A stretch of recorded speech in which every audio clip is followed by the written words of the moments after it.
So hello friend, সবাই কেমন আছো? আমি খুব ভালো আছি। দেখো, আর সমুদ্র দেখে বুঝতেই পারছো যে আমি কোথাকার ভিডিও দেখাতে চলেছি। একদম ঠিক গেস করেছো, এটা হচ্ছে দীঘায় বেড়াতে গেছিলাম, সেখানের ব্লগই তোমাদের সাথে শেয়ার করব। দেখো, আমি রেডি হয়ে গেছি যাওয়ার জন্য। চলে এসেছি রাস্তায়, বাসের অপেক্ষা করছি বললে ভুল হবে, বাস এসে অলরেডি দাঁড়িয়ে আছে, আমি লেট করে আসলাম। দেখো, আমি, মেয়ে আর এক মেয়ে এই বাসে উঠে পড়লাম। বাসে উঠেই তো দেখো যারা যাচ্ছে আমাদের সাথে, অনেকেই যাচ্ছে, তার মধ্যে আমাদের একজন জড়িদার ছিল। আর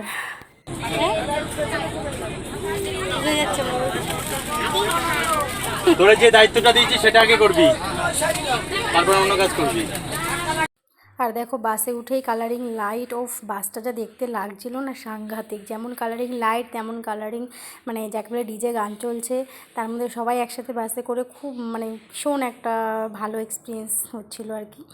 তো সবাই মিলে একসাথে রওনা দিলাম এবার দুগ্গা দুগ্গা করে। দেখা যাক, পৌঁছে যাব কাল সকালে। তো আজ রাতের মতো এখানেই মজা করে নিই আর কি, বাসের মধ্যেই। আর দেখো, রাত শেষ হলো, ভোর 4:30ও বাজেনি, তখনই আমাদের বাস থেকে নামিয়ে দিয়েছে, হয়ে গেছে। বাস ভেতরে নো এন্ট্রি ছিল সেই দিন, কারণ মমতা পিসি ছিল ওখানে দীঘাতে। তো সেই দিন আমরা গেছিলাম, তো নো এন্ট্রি ছিল, বাস ভেতরে যাওয়া যাবে না। প্রায় 1.5 কিলোমিটার হেঁটে হেঁটে আমরা ভেতরে গেছি। দেখো, হাঁটতে হাঁটতে ভোর থেকে সকাল হয়ে গেল, তাও এখনও কোনো রুম পেলাম না। আর এই যত তামঝাম দেখতে পাচ্ছ, সবই পিসির জন্য। এখানে রুমের যে অবস্থা, ওরে বাবা, একরকম রুমের ছবি দেখিয়েছে, এখন এসে দেখছে আর এক রকম রুম। এখন এই হোটেলে মনে হয় থাকবে না, অন্য হোটেল খুলতে গেছে সবাই। সকালে যে 4:30টায় বাস থামিয়েছে, এখন 6:30 বাজে, এখনও একটু রেস্ট করতে পারলাম না। খুব গন্ডগোল, কারো রুম পছন্দ হচ্ছে না, রুমগুলো নোংরা। আর দেখিয়েছে একরকম সুন্দর ছবি পাঠিয়েছে, পরে এসে দেখছে আর এক রকম। এখন জানি না কী হবে, সবাই গেছে আবার নতুন রুম খুঁজতে। দেখি কোন রুম পায়, কী করে, তারপরে আবার মেয়েদের সাথে কথা বলছি। ভালো করে দেখ, ফাইনালি রুম পেলাম, ভালো রুম, সুন্দর, চারিদিক কত পরিষ্কার ক্লিন। দিয়ে ফ্রেশ হয়ে এখন একটু বসলাম, তারপরে যাব, দেখি একটু রিল্যাক্স হয়ে নিই, তারপরে বাইরে। গাইস, এখন দেখো আমি রেডি হয়েছি, এখন যাবো একটু বাইরে খেতে। ফ্রেশ হয়ে গেলাম। এখনও সকালে রান্না, যেহেতু একটু দেরি করে এসেছি, তো রান্নাটা করতে সময় লাগবে, তো সেই কারণে একটু বাইরে গিয়ে খাওয়া দাওয়া করবো, তারপরে এসে আবার ভিতরে খাওয়া দাওয়া করবো। তো কেমন লাগছে আমাকে ওয়ান পিসটা পরে একটু? তোমার আরেকটা তাস করবো, ব্রাউন কালার, কালার থাকবে না? এর মধ্যে কালার রয়েছে তো। কালার শেষ? কালার কে বলেছে শেষ? এই যে কালার রয়েছে না, সাহেব দিয়ে কোন পয়েন্ট নেবা? আর দেখো, বাইরে বৃষ্টির কারণে বেরোতে পারছি না, ওই জন্য ঘুরতে এসে ঘরে বসে বসে তাস খেলছি। যেটাও সহ্য হয়, কী করবো, কিছু করার নাই, ওয়েদারটা এত খারাপ যে ঘরে।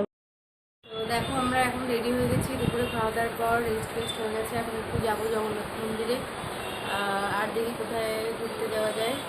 সবাই রেডি হয়ে রেডি হয়ে গেছে। পাশের রুমে আর দুজন আছে, তারা এখন রেডি হয়নি, তাদের জন্য ওয়েট করছি। তো এখন মন্দিরের জন্য এই ড্রেসটা চুজ করলাম, কেমন লাগবে। চলো তারপরে মন্দিরে যাই, তারপর দেখাবো মন্দিরটা কেমন, আমি এখনও দেখিনি। আর এই যে আমরা রেডি হয়ে বেরিয়ে পড়েছি বিকেলবেলা, বৃষ্টি ঝিরিঝিরি পড়ছে, তার মধ্যেই সবাই ঘুরছে। আর রথের দিন একটু যদি রথের দড়ি না টানি, রথে না ঘুরি, তাহলে কি আর হয়? যতই বাড়িতে নিয়ে দীঘায় এসেছি, রথের দিন স্পেশাল করে, তবুও সেইভাবে আর মজা করতে পারলাম না বৃষ্টির কারণে। রথের দড়ি টেনে তারপরে চলে আসলাম একটু বিচের কাছে। হাওয়া দেখো কী পরিমাণে হাওয়া চলছে, কিন্তু বৃষ্টিও হচ্ছে, তবু ওয়েদারটা ভালো লাগছে। সারাক্ষণ যদি ঘরে বসে থাকি তো আর হয় না। তো সবাই মিলে বেরিয়ে পড়লাম বিচের কাছে। আর হাওয়ার কারণে আমাকে তো নিজেকে দেখো পাগলের মতো লাগছে, আর এরা সবাই খুব মজা করছে। তো বৃষ্টিটা উপেক্ষা করে নিজেরাই ঘুরলাম, কারণ বাড়ি থেকে ওষুধ তো খেতেই হবে, তার আগে একটু এসছি যখন, আনন্দ করেই নিই। তো সেই কারণে দেখো আমাকে পুরো পাগলের মতো লাগছে। আর পাশে এত সুন্দর জগন্নাথের গান চলছে, কিন্তু পাশে একটা আমরা শুনতে পাচ্ছি না। আর এখানে দেখো যে সেই মজা লাগছে, কিন্তু সেইভাবে যে ওয়েদারটা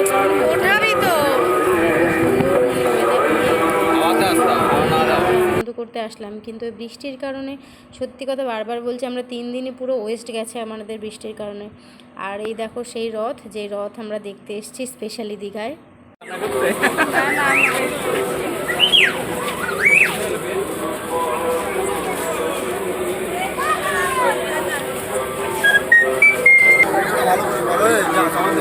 বৃষ্টির জলের কারণে ফোনটা ধরে রাখতে পারছিলাম না, বৃষ্টিতে বারবার ভিজে যাচ্ছিলো, তবুও ভিডিও ছবি না তুললে তো স্মৃতি বলে কিছুই থাকবে না। তো সেই কারণে বৃষ্টিকে উপেক্ষা করে ফোনটাকে নিয়ে ছবি ভিডিও সব তুললাম। আর এই দেখো আমরা এন্ট্রি করছি সেই দীঘার জগন্নাথ মন্দিরে, যেটা আমি ছবিতে দেখেছিলাম, পরে সামনাসামনি দেখতে পেলাম। আর ঢুকছি এবার আমরা সেখানে। আর সত্যি কথা বলতে জানি না, আশেপাশের ভিউ থেকে শুরু করে মন্দিরটা থেকে শুরু করে সত্যি অসাম দেখতে হয়েছে, খুব সুন্দর। তোমরাও দেখবে, চলো আমি দেখাচ্ছি। ফোন তো ভেতরে অ্যালাউ ছিল না, আবার কোথাও কোথাও ছিল, তো কিছু কিছু জায়গায় করতে পেরেছে। এটা হচ্ছে মন্দিরের গেট, মানে সামনেটা। এরপর চলে আসলাম আমরা এপাশ দিয়ে, গেট দিয়ে ঢুকে মন্দিরের ভেতরে। চলো দেখাচ্ছি তোমাদের। আর এই যে এখানে আমাকে বললো সেলফি স্টিকটা রেখে দিয়ে জাস্ট ফোনটা নিয়ে ঢুকতে, তো ওই জন্য মানে সেই সময়টা দেখাতে পারিনি। তো ভেতরে স্টিকটা আলাদা করে নিয়ে আসলাম, তারপরে ভেতরের সিনটা আমি আর কি ভিডিও করতে পারছি। তো আমার যে পার্টনার যারা ছিল তারা পেছনে পড়ে গেছে, জানি না কোথায়, আমি আমার মতো ঘুরে বেড়াচ্ছি একা একা। আর এই দেখো পুরো মানে চারিপাশের যে মন্দির চারিদিক থেকে দেখতে যেমন লাগে আর কি এন্ট্রি করার পর, এটা হচ্ছে সেই ভিউটা। এই জায়গাটা সত্যি খুব সুন্দর। বৃষ্টির জন্য হয়তো সারা জায়গায় কাদা কাদা বালি হয়ে গেছিলো, কিন্তু ওয়েদারটা যদি ভালো থাকতো আরও বেশি সুন্দর লাগতো আমার মনে হয় যতদূর। তবে রাত্রের ভিউটা বেশি সুন্দর, ওই কারণে আমরা দিনের বেলা আর আসিনি, পরে ঘুমিয়েছি, রাত্রেবেলা আসি। আর এই দেখো কিন্তু জগন্নাথ মন্দির আর যেখানে রথের দিন যেই পরিমাণে ভিড় হওয়ার কথা ততটা ভিড় এখানে ছিল। ভিউটা কিন্তু সেই লাগে, ভিড়াবে করে তেমন দেখা ভিউ, তারপরে সুন্দর আছে যেই কারণে হ্যাঁ ভেতরে সব আবার আছে। তো তার মধ্যে আমরা মজা করেছি, ঘুরেছি করে ঘোর, দুই হাত ছড়িয়ে শোনা সব হাতটা ছড়া ঘোর, আরেকবার দেখো একটা শর্ট ভিডিও, আরে একবারে দুবার, সেই শ্যুটটাও এর মধ্যে আমি দিয়ে দিলাম। তবে মন্দিরটা খুব সুন্দর, কিন্তু কি আমার যতদূর মনে হচ্ছে যে পুরীর যে ভক্তিটা আর কি থাকে ভেতর থেকে আসে, আমি বলি না, যত যাদের সাথে কথা বলছে না কেন সবার একই কথা আমি যেটুকু শুনলাম, যে দেখার জন্য ঠিক আছে সুন্দর, কিন্তু পুরীতে যে জগন্নাথের প্রতি, জগতের যে না, তার প্রতি যে শ্রদ্ধাটা আসে সেটা এখানে আমার তো আসেনি। ইভেন আমি যাদের সাথে কথা বলেছি তারাও সবাই একই কথা বলেছে, যে মন্দিরটা দেখার জন্য সত্যিই খুব সুন্দর, কিন্তু সেই ভক্তিটা পুরীর মতন দীঘাতে আমার মনে হয় যতদূর ততটা নেই। ঠিক আছে, এইবার আমি জানি না যে আমার এই কথাটায় কার কি মনে হবে, হতে পারে আমি কারোর খারাপ লাগতেও পারে, তবে আমার যেটা মত আমি সেটা বললাম। এবার কতটা ভুল ঠিক আমি জানি না, কিন্তু হ্যাঁ দেখে ভালো লেগেছে। যেটা ভক্তি করার জন্য গেছি সেটাও হয়েছে, কিন্তু আলটিমেট আমি যেটা বলতে চাইছি জানি না আপনারা বুঝতে পারছেন কি না। আর প্রসাদ বলতে সত্যি কথা তো জানিও যে সবাই বলে যে রেশন দোকানে দোকানে নাকি প্রসাদ বিতরণ করা হয়েছে, কিন্তু ভেতরে যাওয়ার পরে যে সামান্য একটু চরণামৃতও দেয় মানুষ মন্দিরে, সেইটুকুনিও ভেতরে আর কি নেই। আর এই সব জায়গাগুলো তো এখনও ইনকমপ্লিট রয়েছে, কমপ্লিট এখনও হয়নি। এখানে বসেই সবাই ছবি টবি তুলছিল দেখলাম, তো আমিও কিছুটা ভিডিও করে নিয়েছিলাম। তো এই হচ্ছে তোমার দীঘার জগন্নাথ মন্দির, যেটা দেখার জন্য স্পেশালি যাওয়া। আর মজা করেছি, ঘুরেছি। বাকি আমার ভিডিও আরও অনেকটা কিছু বাকি ছিল, তো এতটা তো একটা ভিডিওতে করা সম্ভব না। তো সেই কারণে আমি ভিডিওটা অর্ধেক করে দুবার আর কি ছাড়বো। তো এটা হচ্ছে ফার্স্ট পার্ট ছিল, সেইখানে আমি পুরোটা জগন্নাথ মন্দির থেকে শুরু করে সবটা দেখানোর চেষ্টা করলাম। তোমরাও দেখো, এটা হচ্ছে বাইরের থেকে ভিউ আবার বললাম।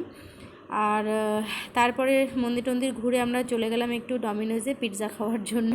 আর মন্দিরটা ঘুরতে এত দূর মানে হেঁটে হেঁটে যেতে হয়েছিল, কারণ সেই দিন দিদি মানে যাকে বলে মমতা পিসি ছিল বলে কোনো টোটো অ্যাভেলেবেল ছিল না। তো সেই কারণে আমরা খুব অনেকটা রাস্তা হেঁটে গেছিলাম, তো খিদে পেয়ে গেছিলো। আসার পথে ডমিনোজে ঢুকে একটু পিৎজা আর কোল্ড ড্রিঙ্কস খেয়ে নিলাম। বাকি আমার ভিডিওটা যদি তোমাদের ভালো লাগে তাহলে একটা লাইক কমেন্ট আর শেয়ার করলে, ইচ্ছা হলে করতে পারো, তোমাদের ব্যাপার। So bye, tata.